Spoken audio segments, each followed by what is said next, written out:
with a smile. The next morning, Layla arrived early at the Stone Enterprises building, carrying a basket full of ingredients. Richard found her in the kitchen and glanced at the bags. "How many people are you planning to feed?" "6 investors. And you.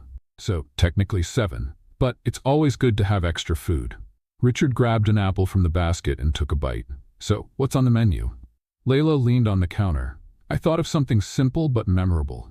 "That sounds like you." "We'll start with shrimp fritters, then special fried rice, sweet and sour beef, and yakisoba." Richard raised an eyebrow. "You're serving yakisoba to millionaires?" Layla lifted her chin.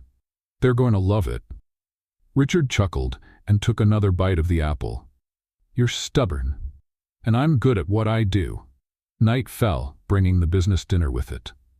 Layla was in the kitchen, focused on preparing the dishes, when she heard the first guests arriving.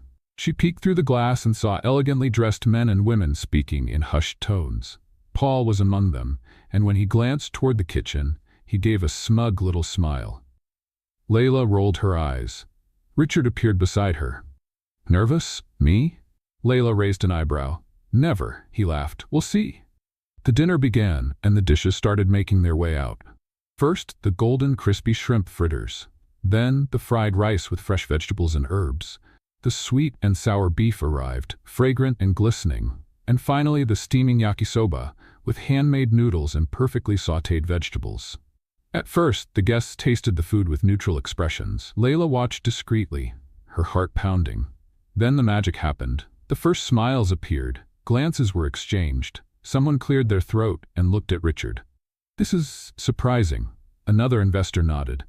"I've never had yakisoba this good." Paul looked like he had swallowed a lemon. Richard glanced at Layla from across the room and smiled. "I told you." Layla blinked, surprised. She hadn't just impressed those people. She had won. And for the first time, she realized that this new job might be more interesting than she had imagined. The success of the business dinner was still on Layla's mind when she arrived for another day at Stone Enterprises. The investors' feedback had been a mix of surprise and delight.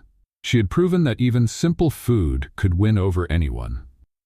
The problem was that now the company's employees seemed to have noticed her too.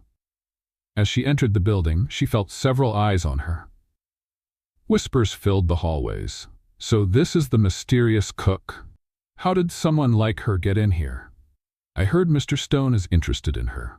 Layla widened her eyes. "Interested? What a ridiculous idea." She quickened her pace, gripping the handle of the